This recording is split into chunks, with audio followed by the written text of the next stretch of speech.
In the heart of the rolling African highlands lay Ntubi, a village blessed with rich soil, tall maize fields, and a river that sang softly at night. But as calm as Ntubi looked, it carried whispers. Whispers about a strange girl named Amira, the daughter of the village weaver. They called her Amira, but in the quiet corners of the village of Ntubi, people whispered another name, the girl who sees tomorrow. She was known as nothing more than the cheerful daughter of a humble couple. Her father wove baskets and also has a farm that lasted through storms, and her mother kept the best yam garden in the eastern hills. She was not born special. She did not stand out. Her life was as ordinary as the morning sun, until the day a mysterious fruit changed her forever. It happened when she was 5.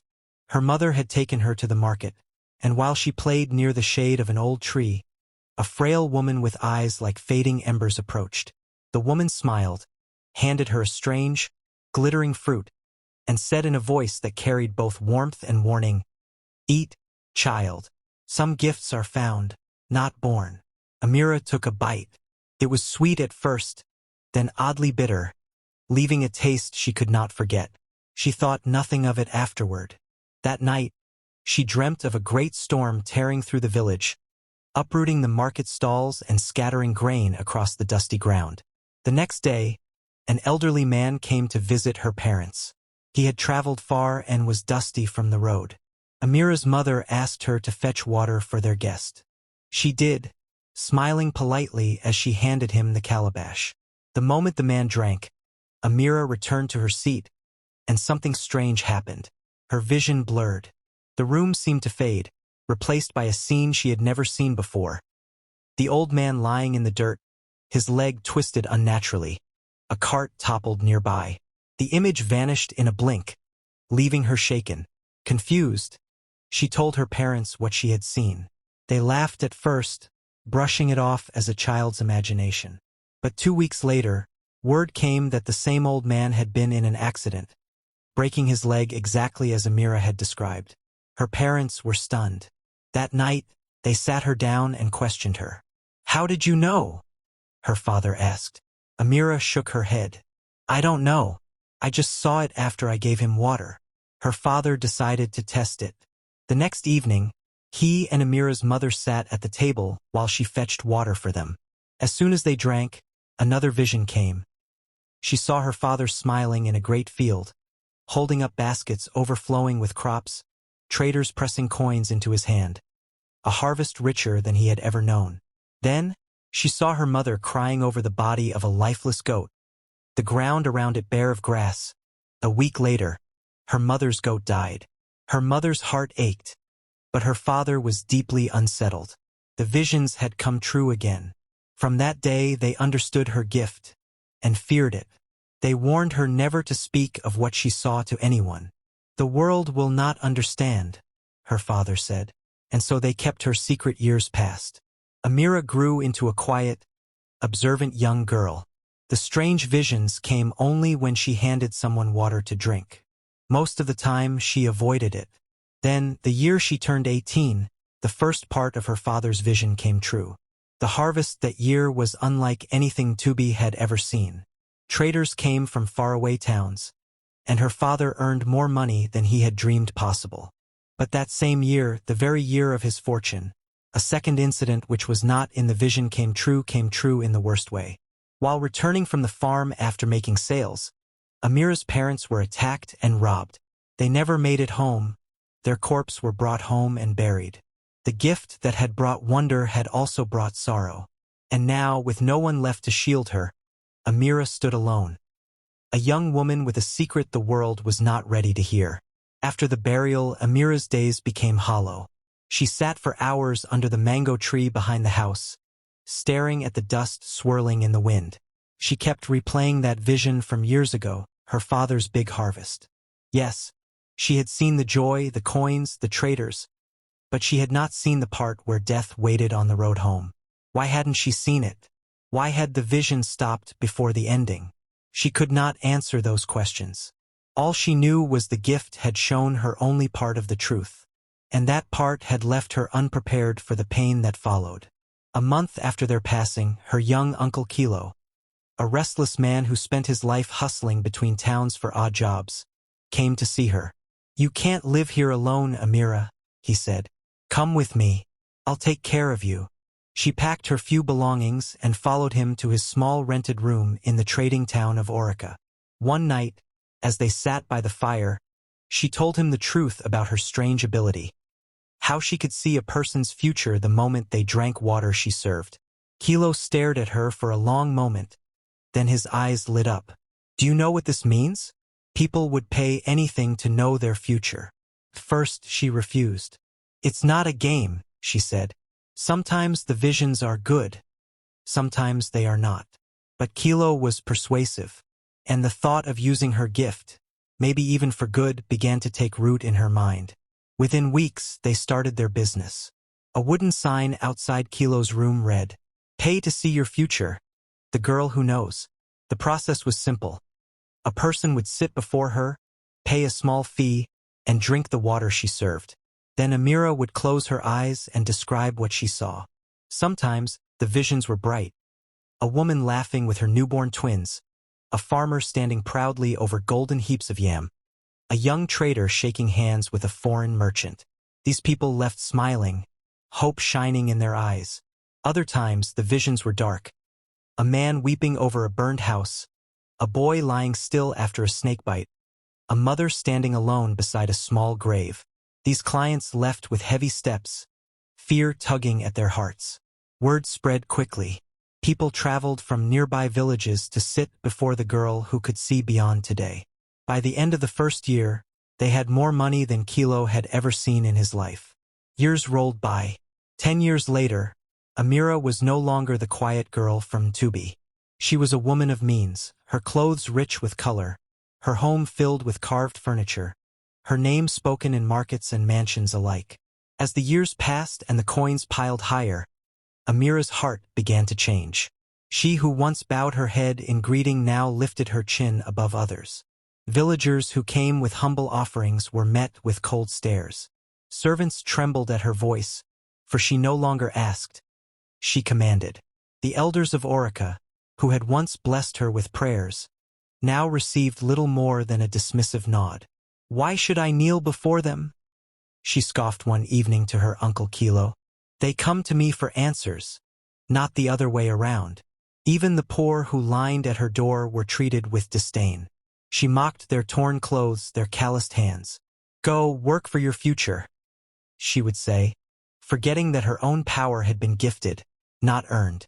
The people whispered that Amira no longer walked like a woman but floated like a god, her pride swelling larger than her gift. And though she laughed at their whispers, in her heart she began to believe it was true. One afternoon, an elder from the village council arrived at her courtyard. He was bent with age, his cane tapping the ground as he walked. The man bowed deeply before her, as tradition demanded. "Child," he said softly, "we thank you for the help you give, but remember, your gift is not yours alone. It was given for the good of the people." Amira leaned back on her carved chair, gold bracelets clinking on her wrists. A smirk tugged at her lips. "For the good of the people?" she scoffed. "Tell me, elder, when last did the people bring me anything good? They come begging, crying, asking me to change their futures. Yet they leave with their pockets full of my silver. Do not lecture me on duty." The courtyard grew silent. Even the birds seemed to pause. The elder's lips trembled, but he said nothing more.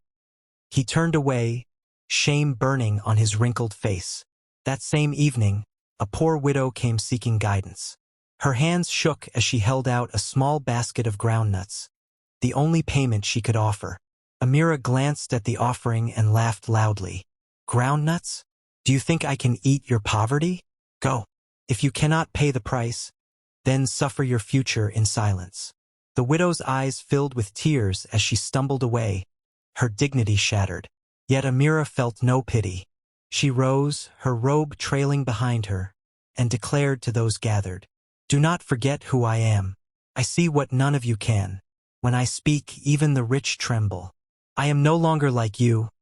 I am above you." The people exchanged uneasy glances, and whispers spread through the village. They had once called her a blessing, but now they began to wonder if she had become a curse. She no longer served common villagers alone. Now her clients were chiefs, merchants, and government officials, people who lived in guarded compounds and traveled with escorts. Then one day, it was a hot afternoon when Amira heard the knock. Slow, deliberate, 3 times. Her servant opened the door, and in stepped an elderly man dressed in a long white robe, a staff in his hand, his eyes deep and searching. "I am Father Orin," he said softly, "a priest from the hills beyond Orica. May I speak with you, daughter?" Amira, used to visits from important people, welcomed him and offered a seat. She poured him water as she always did, but before he touched the cup he raised his palm. "No," he said firmly, "I did not come for you to see my future. I came because of yours." Something in his voice made her sit straighter. "I have been watching you from afar," he began. "The spirits whisper about you in the night. Your gift is not an accident. It was tied to something ancient, something that should have been left buried." Amira frowned. "I only help people. I tell them what I see." The priest shook his head. "You think you are helping, but every vision you give takes something from you, something you cannot see. And the day is coming when your sight will open too wide, and what you see will not let you live to tell it." A cold shiver ran through her. "What do you mean?" Father Orin leaned closer. "I have seen it. A shadow standing at your gate, holding a cup you will serve. When you look into his future, death will step into your house, and it will not leave without you." Her voice trembled. "So what must I do?" "Stop," he said simply. "Close your door. Turn away those who seek your sight. If you do not, you will not see another year." The room was silent except for the slow crackle of the fire. Amira swallowed hard. "You ask me to give up everything I have built. My home, my name, my wealth." The priest's eyes were full of sadness. "Better to lose gold than to lose breath, child. I have delivered my message. The choice is yours." Without touching the water, he stood and walked out, his white robe fluttering like smoke. For a long while, Amira sat staring at the door, her mind a storm. She told herself he was only a superstitious old man. Yet, deep in her chest, the fear he planted began to grow roots. Amira had laughed at the priest's warning. "If danger comes for me," she told herself, "I will see it first. My gift will not betray me." The years rolled by. 1 year, 5 years, 10 years. The prophecy faded like a forgotten dream. She continued her work, reading futures for governors, chiefs, merchants, and foreign visitors. Her name was known from one end of the land to the other. Then, one bright morning, an offer arrived unlike any she had ever seen. A man of high standing, 60 years of age, father to many wealthy sons and daughters, sent word that he wished to know his future. The payment he offered was so great that Amira turned away all other clients for the week. When he arrived, she welcomed him into her chamber and served him the traditional cup of water. He drank, and her vision swept over her like a wave. What she saw froze her blood. The man was lying in a bed, pale and still. People dressed in black surrounded him, weeping. His breath was gone. He was dead. She inhaled sharply. The image vanished, but the weight of it pressed on her chest. When she told the man's children, their faces hardened. "My father is strong," one son scoffed. "He is healthy. We do not believe your nonsense." She tried to soften the blow. "It may not be this year. Could be 10, even 20 years from now." That seemed to calm them for a moment. But a week later, the old man fell violently ill. Another week passed, and his breath left him forever. Grief turned to rage. The children stormed into Amira's home, accusing her of witchcraft. "You gave him something in that water," one shouted. "You cursed him." She denied it, but she had no proof. No one would listen. Her gift, the thing that had made her rich and respected, now became her death sentence. They dragged her before the court, and the family's influence was so great that no defense could save her. She was thrown into prison for life. The cell was small, damp, and dark. The walls seemed to breathe with cold. Day after day, She lay on the hard floor, hunger gnawing at her, her mind replaying the priest's words. The shadow will come with a cup you will serve, and death will not leave without you. She had ignored him. She had believed she could outsee her own fate. Months passed. Her body grew weaker. The weight of stress and suffering crushed her spirit. One morning, she did not wake. In the end, the girl who could see the future had not seen the hour of her own death, until it was too late. No matter how great a gift or talent may be, wisdom must guide its use. Pride can blind us to warnings meant to protect us, and ignoring wise counsel can turn blessings into curses. True foresight is not only about seeing the future, it is also about listening, learning, and acting before it is too late.